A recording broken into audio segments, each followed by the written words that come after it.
Basically, it's a program that dealing with social behavior change communication is to ensure that our children in entirety are on board, they are helped.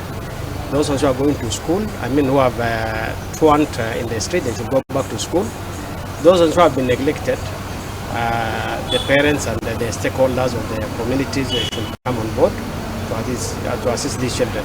Maybe kuna jinsi watoto wakiwa nyumbani na hiyo sio kitu nzuri, so in case kama kuna hiyo act imetokezea huko nyumbani, ni vizuri wakuje hospitali wa report kwa muda wa 72 hours ama up to hata 4 days ndio wapate at least services.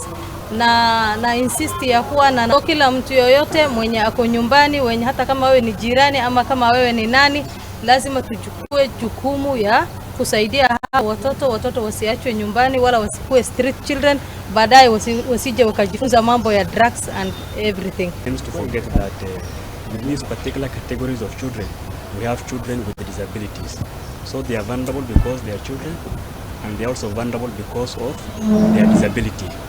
So to me it is very important, because when we talk of child protection, it goes beyond just protecting a child and goes further beyond that to talk about children with disabilities.